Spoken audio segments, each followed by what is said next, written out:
Varicose veins కి సరైన చికిత్స కోసం సంప్రదించండి ఎవిస్ హాస్పిటల్. సో నా ప్రాబ్లం వచ్చేసి మా ఇంట్లో మా అత్త మామలకి 2 కొడుకులండి. ఓకే.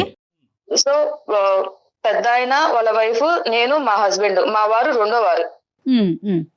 So okay. ఉండేవాళ్ళము. రెండు అయితే కోడలు. రీసెంట్ గా ఏం జరిగిందంటే మా మామయ్య గారికి కిడ్నీ ప్రాబ్లం వచ్చింది. ఓ కిడ్నీ ప్రాబ్లం రావటం వల్ల 2 కొడుకులను చెక్ చేస్తే మా బావగారిది మా మామయ్యకి సెట్ అయిపోయింది కిడ్నీ. మ్యాచ్ అయింది. ఓకే. అయితే ఇప్పుడు మా తోటికోడలు అనేది ఏంటంటే ఆస్తి వచ్చేసి మొత్తం ఏదైతే ఉందో మాకు 2 ఎకరాల పొలము, 2 ఇల్లు ఇవన్నీ ఉన్నాయండి. మొత్తం ప్రాపర్టీ కలిపినా కూడా 8 crores మా వాల్యూ. ఆహా. సో మా బావగారి కిడ్నీ మా మామయ్య గారికి సెట్ అయింది కాబట్టి మా తోడుకోడలు ఏమంటున్నారంటే మేము కిడ్నీ ఇస్తాము కానీ ఉన్న ఆస్తి మొత్తం మాకే ఇవ్వాలి, మాకే రావాలి.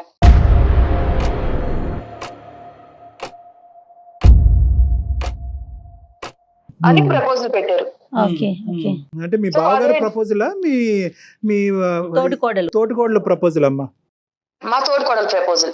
అంత జాయింట్ అంటే ఏం చేస్తుంటారండి అసలు ఫ్యామిలీ మొత్తం? అంటే మగవాళ్ళంతా ఏం చేస్తారు? మీ మామగారు ఏం చేస్తారు?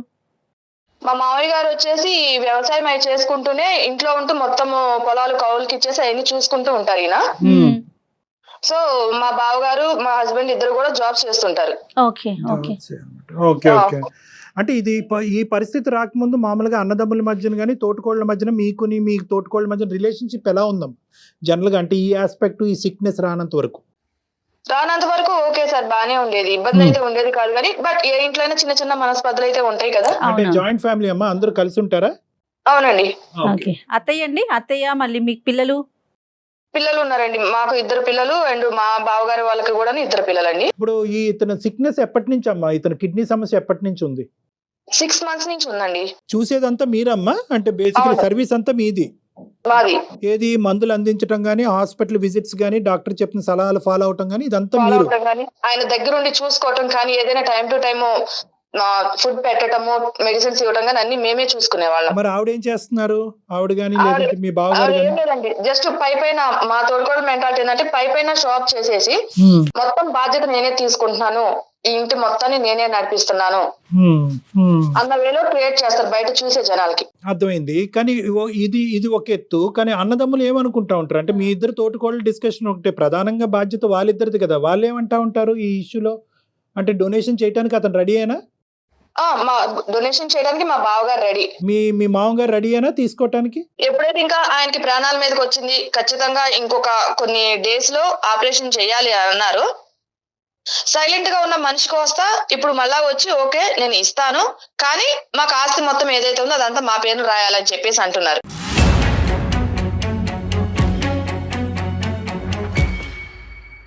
అంటే ఏంటి ఇప్పుడు అతని మాట, లేదంటే ఈవిడ నూరు పోసిందా? అంటే ఏమంటున్నారు మీరు? మీ కో సిస్టర్ ఏమన్నా ఉన్నిందా? అవును, మా కో సిస్టర్దే సార్. ఎందుకంటే మా బావగారు అంత ఇది లేదు, మొత్తం ఆమె గుప్పట్లోనే ఉన్న మనిషి. Right. మా తోడుకోడలు ఏది చెప్తే అది చేస్తారు. రైట్. మరి చిన్న కొడుకు అన్యాయం అయిపోతున్నాడు అనే బేసిక్ ఫీలింగ్ రావట్లేదా వాళ్ళకి? హెల్త్ అనే దాంతో పోల్చుకున్నప్పుడు? లేదండి, మా అత్తగారు కూడా ఏం ఆలోచిస్తున్నారంటే ఆమె ఒక లేడీగా మా మామగారి ప్రాణాపాయాల నుంచి బయటపడితే చాలు అన్న ఉద్దేశంలో ఆమె ఆలోచిస్తున్నారు. కానీ ఇక్కడ కొడుకు ఏమవుతాడు, కొడుకు పరిస్థితి ఏంటి, కొడుకు పిల్లల పరిస్థితి ఏంటి? ఇప్పుడు ఎలా ఉందమ్మా ఇంట్లో వాడి వేడి ఎలా ఉంది? వాడి వేడి ఏం లేదండి, ఎవరెన్ని చెప్పినా ఎవరెన్ని చేసినా మాకు ఫైనల్ ఆస్తి ఇస్తే మేము కిడ్నీ ఇస్తాము, ఇంకా వాళ్ళు వేరే ఎవరి మాట కూడా వినట్లేదు మా తోడుకోవడం. చూడండి భయం వేస్తుందమ్మా నిజంగా. అతను చావు బ్రతుకుల్లో ఉండటాన్ని కూడా ఈ రోజు దీన్ని ఒక Cash వ్యాపారం చేసుకుంటున్నారు. కింద మలుపు తిప్పుకునేటటువంటి మనస్తత్వాలు ఉన్నాయా అంటే భయం వేస్తుంది నిజంగా. ఎలాంటి కాలం ఇప్పుడు ఏంటంటే ఆవిడ ఏమంటదమ్మా ఇప్పుడు అదే డీలా అంతే, ఇంకేం లేదు? అసలు ఇంకా మాట్లాడే అవకాశం కూడా ఇవ్వట్లేదు సార్. ఎలా అంటే మీరు ఆస్తి రాస్తే మొత్తము కిడ్నీ ఇస్తాం, లేదంటే లేదు. ఇంకా వేరే ఎవరిని ఏ విషయం కూడా మాట్లాడటానికి ఆమె ఎక్స్పెక్ట్ చూపించట్లేదు. ఇప్పుడు మీరు రియాక్ట్ అవుతున్నారు, ఇదే ఈమెయిల్ మీ హస్బెండ్ ఎందుకు పంపించలేదు మాకు? అతను రియాక్ట్ అవ్వట్లేదు, అతనికి ఓకేనా ఈ డీల్? ఆయన ఓకే సార్, కానీ అంతే కదండి. వీళ్ళు సొంత అన్న కాబట్టి అంతే వీళ్ళు కదా. ఏం మాట్లాడలేకపోతున్నారు. అటు అన్న అటు తండ్రి తండ్రి, అవును. ప్రాణం కోసం కదా. అంటే కాదు, అంటే ఇప్పుడు ఓకే తండ్రిని కాపాడుకోవాలి అనేటటువంటి ఆలోచన కరెక్టే, దానివల్ల మీ హస్బెండ్ మాట్లాడలేకపోతున్నారు అన్నది అర్థం అవుతుందమ్మా. కానీ అవును. రేపొద్దున ఏంటి ఇంత చిల్లర డీల్ చేస్తున్నారు ఏంటి వీళ్ళు అనేటటువంటిది అతను కోపంగా లేదా? బ్రదర్ని నిలదీయలేదా? ఏంటన్నయ్య ఇది తప్పు కదా అని అనలేదా? నిలదీయలేకపోతున్నారండి. ఎందుకంటే అన్నయ్య ఉన్న సిచ్యువేషన్ తెలుసు. ఇక్కడ ఏదైనా ఈయన ఎదురు తిరిగి అన్న కాదు అని అంటే రేపు అన్న పరిస్థితి ఏంటి? అన్నను కూడా పట్టించుకోదు. ఈ ఆస్తి కోసం ఇది చేస్తుంది కాబట్టి రేపు అన్నను కూడా పట్టించుకోదు. అన్న మెతకతనాన్ని చూసి ఈయన కూడా ఏం మాట్లాడలేకపోతున్నారు. ఇప్పుడు ఇతను కిడ్నీ మ్యాచ్ అవ్వలేదా అమ్మా? లేదండి, మా హస్బెండ్ కిడ్నీ మ్యాచ్ అవ్వలేదు. మ్యాచ్ అవ్వలేదు. ఒకప్పుడు మ్యాచ్ అయ్యి ఉంటే కనుక ఇతను కూడా ముందుకు వచ్చి ఉండేవారు అవును, డొనేట్ చేయడానికి వితౌట్ ఎనీ అడిగారు. డీల్స్. మా హస్బెండ్ కూడా అడిగారు, సార్ ఒకసారి చూడండి, ఫస్ట్ అనింది కూడా మా హస్బెండే. నా కిడ్నీ అంటే మ్యాచ్ ఏదైనా చూడండి, మా నాన్నగారికి నేను ఇస్తాను అని చెప్పారు. కాదమ్మా, ఈ రోజు మీరు మాకు ఈమెయిల్ పంపించడానికి ప్రధానమైన కారణం ఏంటమ్మా? ఆవిడ అంత బలంగా డీల్ క్లోజ్ చేసినప్పుడు మా దగ్గర నుంచి మీరు ఏమి ఎక్స్పెక్ట్ చేస్తున్నారు అనురాధ గారు? మా పిల్లల కోసం మా బావగారు వీళ్ళందరూ ఉన్నారు కాబట్టి ఎటు నుంచి ఏ సమస్య రాకుండా మీరు ఏదన్నా తగిన సలహా ఇస్తారు. ఆమెకి ఎవరి మాట వినే సిచ్యువేషన్ లేదు. మేము ఎవరు నేను కూర్చోబెట్టి పెద్ద మనుషులు కూర్చోబెట్టి మాట్లాడాలన్నా కూడా వినే సిచ్యువేషన్ లేదు. పెద్ద మనుషుల మాట కూడా ఆవిడ వినట్లేదు. ఇప్పుడు ఎంత టైం ఉందమ్మా మనకి ఈ డిస్కషన్ కి? ఇప్పుడు మనకి ఇప్పుడు ఇది ఇంపార్టెంట్ కదా, అతని ప్రాణం కంటే మించింది ఏదీ లేదు. అవును. ఎంత వయసు ఉండొచ్చమ్మా మీ మామగారికి? మా మామగారికి 69 ఉంటాయండి. 69 ఇయర్స్. ఇప్పుడు ఎంత టైం ఉందని చెప్పారు డాక్టర్స్? అంటే ఎంత టైం లోపల మనం సర్జరీకి వెళ్ళాలి, ఐ మీన్ ట్రాన్స్ప్లాంటేషన్ కి వెళ్ళాలి? 1 వీక్ అండి. అబ్బో, అయ్యో. కాబట్టి ఆమె ఇంత గట్టిగా కూర్చున్నారు. అది అది థ్రెట్. ఇది లిటరల్లీ చెప్పాలి అంటే ఇది ఒక బ్లాక్ మెయిల్ థ్రెట్ అనుకోవచ్చు. బెదిరింపే. రెడ్ మీద టైం ఎక్కువ లేదు, తక్కువ టైమే ఉంది.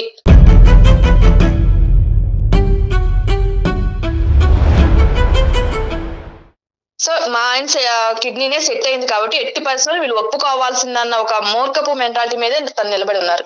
బట్ వర్స్ట్ కమ్ సినారియోలో ఏంటంటే పెద్ద ఆయన ప్రాణాలే కాపాడాలి, ఒక 1 వీకే ఉంది అనేటటువంటి ఆలోచనతో తర్వాత సంగతి తర్వాత చూద్దాం అనే ఉద్దేశంతో మీరు ఆస్తిని వదులుకోవడానికి రెడీగానే ఉన్నారా?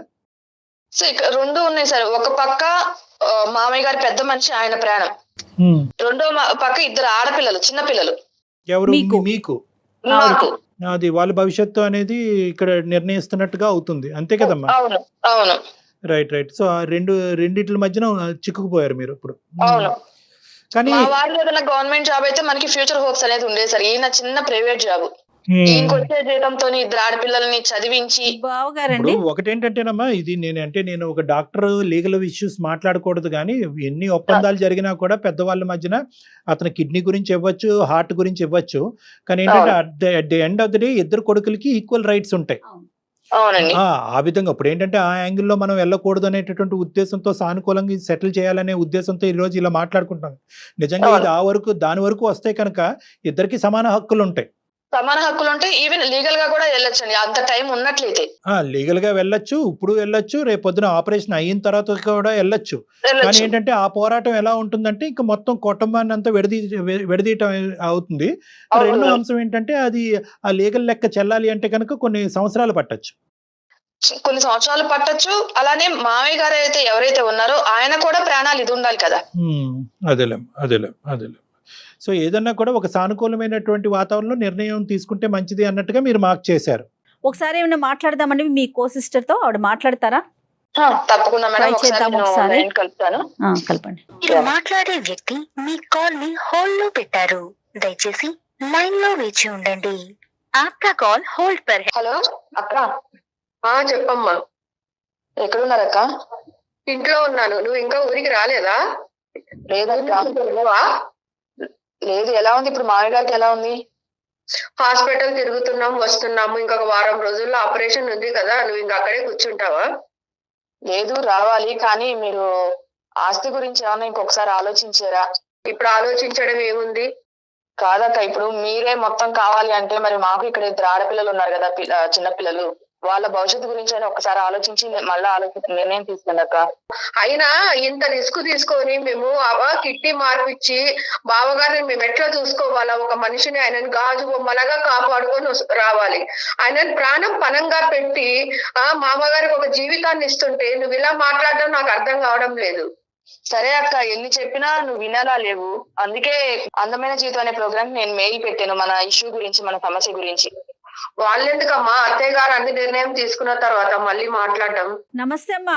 నమస్తే అండి, నేను జయానండి, అందమైన జీవితం ప్రోగ్రాం నుంచి. సారీ అండి, మీకు తెలియకుండా తను జస్ట్ మీ సమస్యని ఒక పరిష్కారం కోసం అన్నట్లుగా మాకు ఒక మెయిల్ చేశారు. నమస్తే అమ్మా, గాయత్రి గారమ్మా, మీ పేరమ్మా? నమస్తే సార్, నా పేరు గౌతమి సార్. గౌతమి, సారీ గౌతమి గారు. అమ్మ ఇప్పుడు చూడండి, మీకు ఇదేంటంటే వారం రోజుల్లో సర్జరీ పెట్టుకుని ఇదంతా చాలా అసందర్భంగా మీకు అనిపించవచ్చు. కానీ ఏంటంటే ఎంతమంది పెద్ద మనుషులు వచ్చినా చెప్పినా కూడా నాకు అతని ప్రాణాలు ఎంత ఇంపార్టెంటో ఇక్కడ నాకు రావాల్సినటువంటి మొత్తం షేర్ అంతా నాకే రావాలి అనేటటువంటి అభిప్రాయం. ఎందుకంటే మా హస్బెండ్ రిస్క్లోకి వెళ్ళి అతను డొనేట్ చేస్తున్నాడు అనేటటువంటి ఆలోచన మీకు ఉన్నా కూడా కొంతమంది చూసేటటువంటి ప్రేక్షకులు కానీ నాలాంటి వాళ్ళు కానీ అవును కదా, అతను కూడా ప్రాణాలకు పణంగా పెట్టి ఒక కిడ్నీ డొనేట్ చేయటం, రేపొద్దున ఇతని కిడ్నీకే ఏదైనా ప్రాబ్లం వస్తే కనుక ఈ పిల్లల భవిష్యత్తు ఏంటి అనే పరిస్థితి ఏర్పడటం వల్ల అతను బహుశా ఇది ఆస్తికి ముడిపెట్టచ్చు అనేటటువంటి ఆలోచన ఉన్నా కూడా ఎక్కడో ఇది సిచ్యువేషన్ని అడ్వాంటేజ్ తీసుకుని మీరు దీన్ని ఒక వ్యాపార రీత్యా ముందుకెళ్తున్నట్టు నాకు అనిపిస్తుందమ్మా.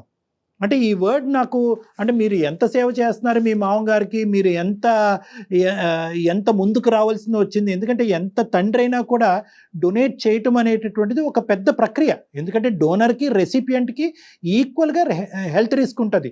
ఇతనికి ఎనస్థీషియాలోకి వెళ్ళాలి, రేపొద్దున ఇతనికి ప్రాబ్లం వస్తే కనుక ఇంకో సమస్య రావచ్చు, ఇలాంటి రకరకాలు ఉంటాయి. సో ఇక్కడ మీరు చేసినటువంటి సాక్రిఫైస్ ఎంత గొప్పగా మాట్లాడుకోవచ్చో, మీరు అడిగినటువంటి డిమాండ్ వల్ల మీరు మిమ్మల్ని అంత కిందకి దిగజార్చుకున్నారు అనేటటువంటి అభిప్రాయం నాకు కలుగుతుందమ్మా. ఇదేదో డీల్ కుదుర్చుకున్నట్టు అనిపిస్తా ఉందండి వింటుంటే. లేదు మేడం ఆ మాట అస్సలు అనకండి. మీకు తెలియని ఒక విషయం చెప్పమంటారా? తను నా తోడికోడలే కాకుండా నా సొంతం చెల్లెలు కూడా మేడం. మేము ఇద్దరం ఒకింటి నుంచి ఇక్కడ వచ్చినాం మేడం.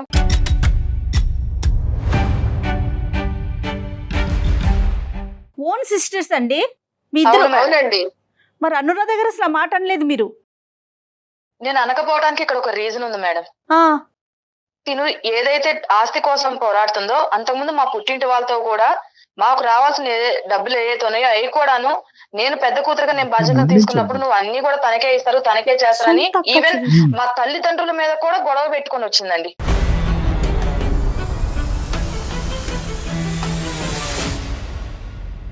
సో దానివల్ల కనీసము ఇక్కడికి వచ్చిన తర్వాత ఏనాడు కూడా వాళ్ళు తిన్నారా, వాళ్ళు ఉన్నారా, వాళ్ళు ఏం చేస్తున్నారు అనేది తనకు అనవసరం అండి.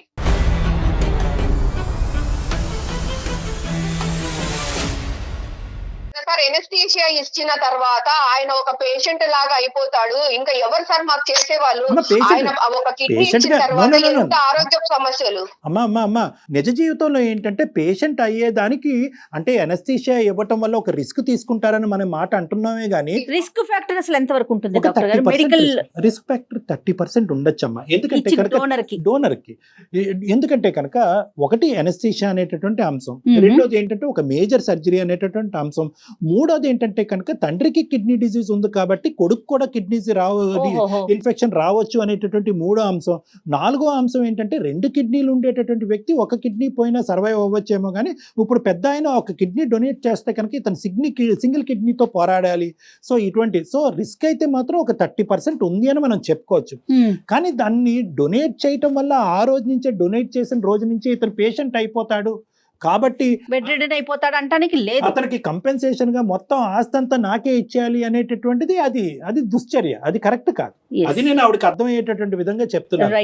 ఇక్కడ రిస్క్ ఉంది అనేటటువంటి అంశం మనం ఈ రోజు పరిగణలోకి తీసుకున్న గౌతమి గారు, ఇక్కడ ఏంటంటే రిస్క్ ఉంది కాబట్టి ఆ రిస్క్ కంపెన్సేషన్ గా ముందే మాకు కంపెన్సేషన్ ఇవ్వాలి కాబట్టి అని చెప్పి 30% ఉన్నటువంటి రిస్క్ కి ఈ 8 crores కి ముడిపెట్టేసి ఇదంతా ముందే తీసేసుకుందాం అనేది స్వార్థం కాదు సార్. ఒక మాట 30% రిస్క్ ఉందని చెప్పినప్పుడు మరి అంత రిస్క్ తీసుకొని ఈమె పిల్లల్ని చూసి ఇవన్నీ చేసిన తర్వాత మేము ఇంత చేయాల్సిన అవసరం ఏముందండి?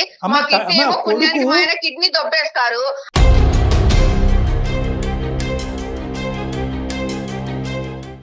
మా మరిది అసలు నోట్లో నాలుక లేనోడండి, ఈమె కొంగున కట్టుకొని తిరుగుతుంది, మీకు తెలియట్లేదు. ఎందుకు వచ్చిన కర్మ అండి ఇదంతా? ఎందుకు వచ్చిన బాధ? ఉన్న వాళ్ళు ఉంటారు, లేని వాళ్ళు లేకుండా పోతారు, అంతే. కిడ్నీ ఇచ్చేయడమే ఆపేస్తాను నేను.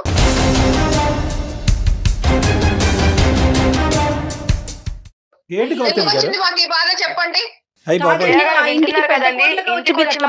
పెద్ద మనుషుల ముందు కూడా ఇట్లే మాట్లాడతారు. సరిపోతుంది, బయటకేమో అన్ని చేస్తున్నాము, నేను చేస్తున్నాను, బయట జనాలందరికీ నేనేదో కష్టపడుతున్నానని చూస్తారండి. ఇంట్లో పనులు చేసే వాళ్ళకి ఇవన్నీ కుదరదు కదండి. కాదండి, సొంత ఒక తల్లి కడుపును పుట్టిన మీ ఇద్దరు ఇట్లా పోట్లాడుకోవచ్చు ఒక చిన్న విషయానికి, అది డబ్బుల కోసమా? ఒక పక్కన పుట్టినిల్లు, ఒక పక్కన మెట్టినిల్లు. ఆల్రెడీ మీ ఇద్దరికి ఒక బంధం ఉంది, రక్త బంధం ఉంది. ఏం కళ్యాణ్ గారు, కాదమ్మా, పోనీ బయట నుంచి వచ్చిన పిల్లలు కూడా కాదు. అసలు నాకేం మాట్లాడాలో కూడా అర్థం కావట్లేదు. సైలెంట్ గా ఉండిపోయారు డాక్టర్ గారు అయితే. ఉందనే జయ మేడం, నేను ఇన్నాళ్ళు అక్క కదా, నాకు తోబుట్టు కదా, ఇప్పుడు కాకపోయినా రేపైనా అర్థం చేసుకుంటుందిలే. కనీసం నా పిల్లలంటే అక్క అంటే ఆమెకి పిల్లలే కదా. అంతే కదా. నువ్వే అర్థం కావట్లేదు అన్ని విధాలుగా. ఇప్పుడు సరే అయిన తర్వాత అంత రామాయణం చేస్తున్నారు నువ్వే కదా ఇప్పుడు. అమ్మా ఇప్పుడు ఏది సరే అమ్మా అయింది. ఇప్పుడు ఒకటమ్మా, ఇక్కడ బేసికలీ నాకు ఒక్కటి అర్థం కావట్లేదు, అసలు నోట్లో మాటలు కూడా రావట్లేదు. నాకేంటంటే ఎవరైనా ఒక బయట వ్యక్తికైనా ఒక కిడ్నీ ఇస్తామని చెప్పి ప్రామిస్ చేసిన తర్వాత వెనకడుగేయటానికి కూడా మనసు ఒప్పదు. ఎందుకంటే అది మానవతా దృక్పథం. ఇది ఇది చెప్పండి అది మ్యాచ్ కాకే కదా. ఎందుకంటే మేము అమ్మా కిడ్నీ సెట్ అవ్వలేదు కాబట్టే కదా. అమ్మా at the end of the day కర్మ సెట్ అయింది కాబట్టి మమ్మల్ని ఇట్లా చేస్తున్నారు. అందుకని కిడ్నీ మానేసినాం అనుకోండి, ఆశలో సమభాగం తీసుకుంటారు. ఎవరికి ఎంత వస్తే అంతే ఇస్తారు కదా. వచ్చిన తలనొప్పి. గౌతమి గారు ఆ పెద్ద ఆయన ఈ మాటలన్నీ వింటే కనుక వారం రోజుల తర్వాత సర్జరీ కూడా వద్దు, ఈ క్షణాన్ని నేను చచ్చిపోతానని అంటాడు అతను.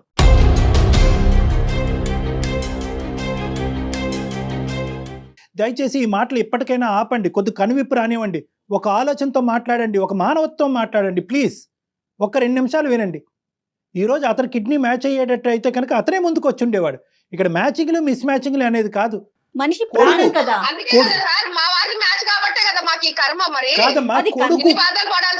అమ్మ కర్మ అనేటటువంటి మాట అంటూ మీరు దయచేసి ఆ కిడ్నీ ఇవ్వాల్సినటువంటి అవసరం కూడా లేదమ్మా. ఇది దరిద్రం ఇది.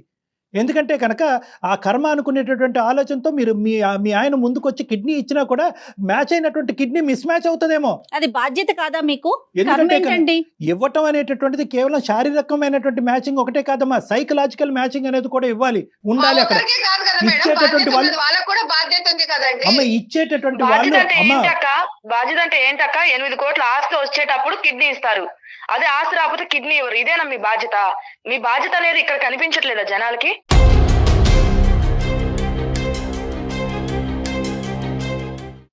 అందరికి తెలుసు, జనాలకు బాధ్యత తెలుసు అమ్మా. నీకు తెలియకనే ఇదైపోతున్నావు. మా బాధ్యత, మేము ఎన్ని బాధలు పడుతున్నావు అన్నది పొద్దున్న లేచినప్పటి నుంచి హాస్పిటల్లో ఉండాలి, ఇటు భర్తను చూసుకోవాలి, మా ఆయనకు నానా టెస్టులు చేస్తున్నారు, పిల్లల్ని చూసుకోవాలి, ఈమె పిల్లల్ని చూసుకోవాలి, ఎన్ని చూసుకోవాలి, అత్తగారికి సర్ది చెప్పాలి, ఆమె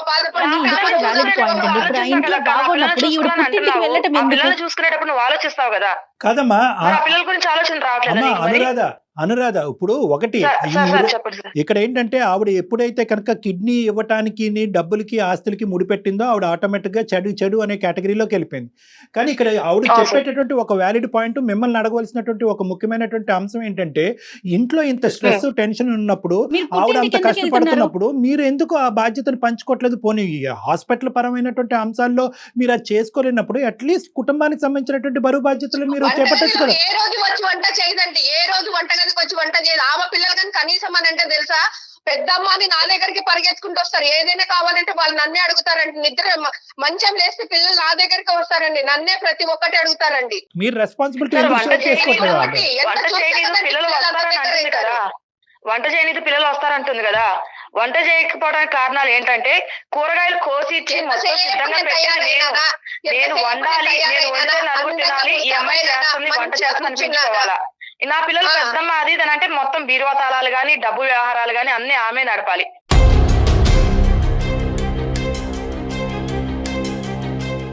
పిల్లలు ఆమె దగ్గరికి వెళ్ళి పెద్దమ్మ ఇది కావాలి అది కావాలని పిల్లలు ఆమె నడకుండా నన్ను అడుగుతారండి. వంటగదిలో కూడా అంతే, కూరగాయలు గాని వంటగదిని శుభ్రం చేసి గాని, కూరగాయలు కట్ చేయడం గాని మొత్తం నేను చేసిస్తే చివరిలో వచ్చి తాలింపు వేసి వంటగదిలో నేనే కష్టపడిపోయాను అనేది మా అత్త మామల ముందు బిల్డప్ ఇవ్వాలండి.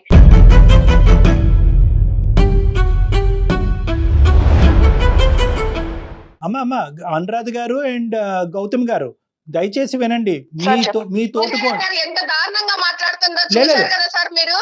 ఇంత దారుణంగా మాట్లాడడం ఎక్కడైనా చూసారా? ఎవరు తక్కువ తెలియలేదమ్మా, ఎవరు తక్కువ తెలియలేదు. అనురాధ గారు గౌతమ్ గారు పెద్ద కోళ్ళు చిన్న కోళ్ళు అక్క చెల్లు ప్లస్ అక్క చెల్లు, ఎంతకంటే దరిద్రమైన ఇంకెక్కడ మేము చూడలేదమ్మా. సార్ ఈమెకన్నా ముందు నుంచి నేను చేస్తున్నానంటే ఇవన్నీ నేను ఒక గాడిని పెట్టుకొని వస్తే కదా సార్ అవుతున్నాయి పనులన్నీ. చెప్పండి అమ్మా, మీరు చెయ్యండి ఏమన్నా అవుతాయా చెప్పండి. మీరు అక్క చెల్లెలు అవుతేనే ఈ స్థాయిలో కొట్టుకుంటున్నారు.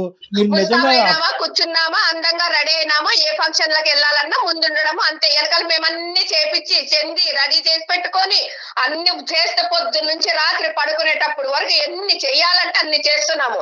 అమ్మా ఒక్క నిమిషం అమ్మా, గౌతమ్ గారు వింటారా? నీకు అర్థం కావడం లేదు. అన్ని చేసి పెడుతున్నాం కాబట్టి నీకు వడ్డించిన విస్తరలాగా ఉంది కదా జీవితం. అందుకోసం ఇట్లా మీ మాట్లాడుతున్నావు. తోటికోళ్ళ అంశాలు ఇవన్నీ మాట్లాడుకుంటే ఈ వారం రోజులు కూడా అయిపోతుంది. ఆ పెద్ద ఆయన చూపండి సార్. కాదమ్మా, ఒకసారి వినండి. ఏమీ లేదు. మాకు కావాల్సింది మాకు చేస్తేనే కిడ్నీ ఇస్తాము, లేకుంటే మాకెందుకు నోరు మూసుకొని గమ్మున కూర్చుంటాము.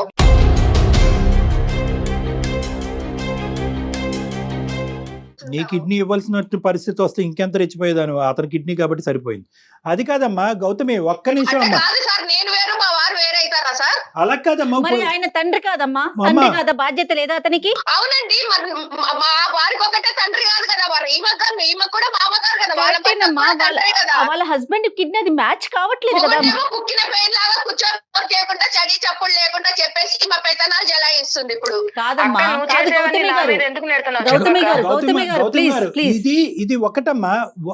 వాళ్ళకి అవకాశం రాలేదు, మీకు అవకాశం వచ్చింది. ఇది ఒక పుణ్య కార్యక్రమం కింద చూడండి అమ్మా. పెద్ద ఆయనకి దానం చేయటం అనేటటువంటి దయచేసి వ్యాపార దృక్పథంతో చూడకండి.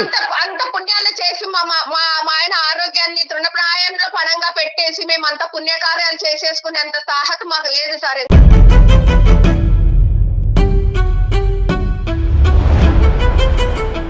డబ్బులు ఇస్తే కనుక ప్రాణాలు పణంగా పెట్టేస్తారు, అంతే కదా మీరు చెప్పేది? 8 కోట్లు మొత్తం ఆస్తి అంతా కూడా మీరు మింగేస్తే కనుక ఒక మనిషిని కాపాడుతున్నారు కదండి. ఎవరు కాపాడుతున్నారమ్మా? వారు. తన తండ్రి ప్రాణాన్ని కాపాడేటటువంటి ఒక పుణ్యం ఆ అబ్బాయికి దక్కుతుంది అనేటటువంటి ఉద్దేశంతో కాపాడండి. కాపాడుతున్నాడు కాబట్టి మొత్తం ఆస్తి అంతా సార్, ఇంకా అంతకు మించి గౌరవం మాకు ఇవ్వాలా? ఇంకా మమ్మల్ని అదేమంటారు చూసారు, మమ్మల్ని నెత్తిన పెట్టుకొని పూజించుకోవాలా వాళ్ళు? అమ్మ ఖచ్చితంగా జరుగుతుందమ్మా, ఖచ్చితంగా జరుగుతుందమ్మా. నెత్తిని పెట్టుకుని పూజించడం అనేది జరుగుతుందా, ఏం జరుగుతుందా అన్నది తర్వాత చూద్దాం. కానీ ఈ రోజు ఎప్పుడైతే కనుక మీరు కిడ్నీ ఇస్తున్నాం కాబట్టి మొత్తం ఆస్తి అంతా మాకివ్వండి అనేటటువంటి మాట పొక్కి రేపొద్దున బయటకు వెళ్తుందో మీకు ఉన్న పరువు కూడా పోతుందమ్మా. మీ పిల్లలు కూడా రేపొద్దున మిమ్మల్ని గౌరవించరు. ఏంటమ్మా మీరేనా వ్యాపారం చేశారు తాతయ్య కిడ్నీతో అనేటటువంటి మాట మీరు మీ పిల్లల్ని అడిగేటటువంటి పరిస్థితి వస్తే కనుక భరించలేరమ్మా. డబ్బులు ఈ రోజు కాకపోతే రేపు వస్తాయమ్మా, ఆస్తులు ఈ రోజు కాకపోతే రేపు వస్తాయమ్మా. విలువల గురించి మనం ఇక్కడ పోరాడేది, విలువల గురించి ఈ విలువల గురించి పోరాడేటటువంటి క్రమంలో మీరు ఇక్కడ పంచాయతీలు పెట్టుకుని నువ్వు చేసింది ఏమీ లేదు, అంతా నేనే చేస్తున్నాను, అన్ని కార్యక్రమాలు నేనే చేస్తాను కాబట్టి మొత్తం నాకే ఇచ్చేయాలి అనేటటువంటిది ఎంతవరకు సబబు అమ్మా, ఎంతవరకు న్యాయం?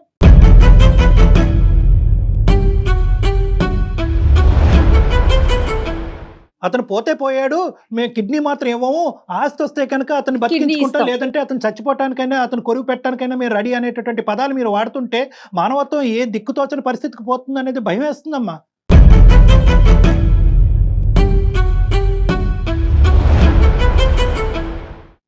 మీ ఇంట్లో మగాళ్ళు ఉన్నారా? కొడుకులు ఉన్నారా? మీ ఆడవాళ్ళు నోరులు మూయించరా? మీ నోర్లు మూయించరా? వాళ్ళకి వ్యక్తిత్వం లేదా? అన్నదమ్ములు ఇద్దరు కలిసి కట్టుకోవచ్చి తండ్రి ప్రాణాలను కాపాడాలని ముందు చూపుతో ముందుకెళ్ళి మీ ఆడవాళ్ళని మీ నోట్లకి టేపులు వేస్తే కనుక మేము ఈ దరిద్రం వినవలసినటువంటి అవసరం కూడా మాకు లేదు. మీకు అసలు ఏమన్నా బుర్రలు పనిచేస్తున్నాయమ్మా? మీ ఇద్దరు పంచాయతీలు మేము వింటూ కూర్చుంటే కనుక వారం రోజులు అయిపోతుంది, ఆ పెద్ద ప్రాణాలు గాలిలో కూడా కలిసిపోవచ్చు, మాకు తెలీదు. ఒక్కటే చెప్తున్నానమ్మా, ఈ రోజు మీ ఇద్దరు ఎదుర్కొంటూ ఉండే తక్షణ కర్తవ్యం ఒకే ఒక అంశం, ఈ సర్జరీ సాఫీగా ముందుకెళ్ళనివ్వండి. డొనేషన్ అనేటటువంటిది ఒక మానసిక పరమైనటువంటి అంశం. ఇద్దరు డోనర్ అండ్ రెసిపియంట్ అందరూ హ్యాపీగా ఉండాలి. ఒక వేదంతోనో ఒక భయంతోనో ఒక బ్లాక్మెయిల్తోనో ముందుకెళ్ళేటటువంటి అంశం కాదు ఇది, ఎవరికి మంచి జరగదు. చేసేటటువంటి ట్రాన్స్ప్లాంట్ కూడా దిక్కుతోచినటువంటి పరిస్థితికి పోయి రిజెక్షన్ జరగచ్చు ఈ మానసిక ఒత్తిడి ఉంటే కనుక. Matching should be both physiological as well as mental. కాబట్టి దయచేసి మీ ఆడవాళ్ళు ఇద్దరు కూడా కాసేపు నోరు మూసుకుంటే కనుక తర్వాత జరిగేటటువంటి కార్యక్రమం ఏది ఉంటే కనుక ఈ ఆస్తులు, ఈ గొడవలు, ఈ అంశాలు ఏమన్నా ఉంటే కనుక ఒక సానుకూలమైనటువంటి వాతావరణంలో మనందరం కూర్చుని ఇంకొకసారి ఒక అవకాశం తీసుకుని మాట్లాడుకుందాం. మీ అభిప్రాయానికి అయితే నేను ఏకీభవిస్తాను డాక్టర్ గారు. నేను ఆలోచించుకొని చెప్తానండి. ఏం ఆలోచిస్తావు అమ్మా చెప్పు, నాకు తెలియక అడుగుతాను. ఏం ఆలోచిస్తావు తల్లి? నువ్వు ఇవ్వాలా లేదా అన్నది ఆలోచిస్తావు. దయచేసి ఆ మాట అనకమ్మా, భయం వేసేస్తుంది, గుండెల్లో రైలు పరిగెడుతున్నాయి.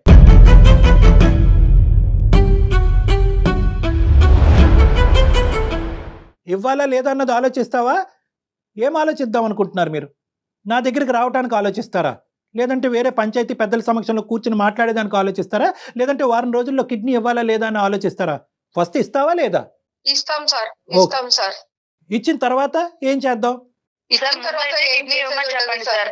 తర్వాత మీ దగ్గరకు వచ్చేసి మీ సమక్షంలోనే ఏదైనా రాతకోతలు ఉన్నా కూడా, ఏదైనా ఫైనల్ డెసిషన్ ఉన్నా కూడా మీ సమక్షంలోనే ఒక మీ లాయర్ ఒక నిర్ణయంతోనే అడ్వకేట్ ని ముందుకెళ్తాం పెట్టుకొని, సార్. కాదమ్మా ఒక అడ్వకేట్ ని పెట్టుకొని ముందు డాక్టర్ గారు చెప్పినట్టు సజావుగా ఆ సర్జరీ ఏదో అయితే ఆ పెద్ద ఆయన కొంచెం ఊపిరి పీల్చుకుంటాడమ్మా. అది అయిపోయినాక కూర్చుందాం. అవును. డాక్టర్ గారు మీరు మీ తప్పకుండా ఫ్యామిలీ తరపున ఎవరు వస్తే వాళ్ళు ఒక అడ్వకేట్ ని కూర్చోబెట్టుకొని ఎందుకంటే ఇది మాట్లాడదాం. ఇది ఏం ఏంటంటే కళ్యాణి గారు? Correct madam. ఎందుకంటే ఇది దురదృష్టం ఏంటంటేనమ్మా, ఇది ఇప్పుడు పాలు ఇప్పుడు పొంగిని మీ ఇద్దరి మధ్యన అక్కా చెల్లెల మధ్యన ఉండేటటువంటి విరుచుకుపడేటటువంటి ఈ పరిస్థితి దురదృష్టం కొద్దీ అతను కిడ్నీ డొనేషన్ అనేటటువంటి పరిస్థితి వచ్చినప్పుడు ఇది వచ్చింది. బెండకాయ ఆవిడ కట్ చేస్తుందండి, ఉప్పు నేనేస్తానండి, వాకిల్ ఆవిడ ఊడుస్తుందండి, కల్లాబు నేను చల్లుతానండి, ఏందమ్మా ఈ గోలంతా? లేదంటే ఇద్దరు పనులను పెట్టుకోండి, ఆ పనులకి ఇచ్చి పనులు చేసుకోండి, మీ ఇద్దరు సాఫీగా పెద్దవాళ్ళని చూసుకోండి. సో ఇవన్నీ కూడా మనం ఒక సానుకూలమైనటువంటి వాతావరణంలో కూర్చుని మాట్లాడుకుందాం. ఫస్ట్ నా విన్నపం మీరు నేను ఇందాక చెప్పినట్టుగా ఏంటంటే పెద్ద ఆయన సర్జరీ వరకు ఎటువంటి ఆటంకం లేకుండా, ఎటువంటి డిఫరెన్స్ ఆఫ్ ఒపీనియన్ లేకుండా మీరు చేయించడం అన్నది ఇంపార్టెంట్. దానికంటే ముందు నేను ఇంకోటి కూడా అంటాను, ఎలాగైతే మీరిద్దరు మాట్లాడారో ఒకసారి మీ భర్తలతో కూడా హస్బెండ్స్ కూడా నాతో ఒకసారి మాట్లాడిపించండి. ఎందుకంటే ఇక్కడ వాళ్ళు ఇద్దరికి ఒకరికి 4 లేదు అనుకున్నాం, ఇద్దరికి 4 లేదు అనిపిస్తుంది నాకు. ఈ టాపిక్ దయచేసి ఇక్కడతో ఎండ్ చేయండి. ఓకే నా అనురాధ గారు అండ్ గౌతమి గారు, ఓకే మేడం. వన్స్ సర్జరీ అయిపోయినాక మళ్ళీ మాట్లాడదామండి, ఒక్కసారి కూర్చుందాం. ఏమండి? సరే సరే మేడం. రైట్ Okay, అండి. good thank luck you so అమ్మా. Much. All the thank best. You. నమస్తే. థ్యాంక్ యూ అండి. Thank you. నమస్తే. Okay madam. నాకైతే అసలు ఇది ఒక ఎండికి రాదు, అసలు పెద్ద అయిన జీవితం ఏమైపోతుంది అనిపించి అంతకన్నా ఆశ్చర్యం ఏంటంటే ఇద్దరు అక్కా చెల్లెళ్ళు. చాలా ఆశ్చర్యం వేసిందండి. ఒక ఇంట్లో పెరిగిన పిల్లలకి ఇలా ఉంటుందా డబ్బుల పరంగా వచ్చేసరికి? అంటే ఆస్తి అనే విషయం అంశము తెర మీదకి వచ్చేసరికి ఇంకా సొంత అక్క లేదు, చెల్లి లేదు, అన్న లేదు, తమ్ముడు లేదు. అంతే కదండి? Money makes everything and money makes monkey things అంటారు కదా. ఇవేనేమో బహుశా. మంకీ థింగ్స్ ఇవన్నీ. ఏదేమైనా ముందు సర్జరీ అయిపోతే దెన్ తర్వాత కార్యక్రమం ఏదో మనం చూడొచ్చు. అవును మేడం. రైట్ కళ్యాణ్ గారు, నమస్తే. నమస్తే. సుమన్ టీవీలో మీ పర్సనల్ అండ్ బిజినెస్ ప్రమోషన్స్ కోసం కింది నెంబర్కి కాంటాక్ట్ చేయండి.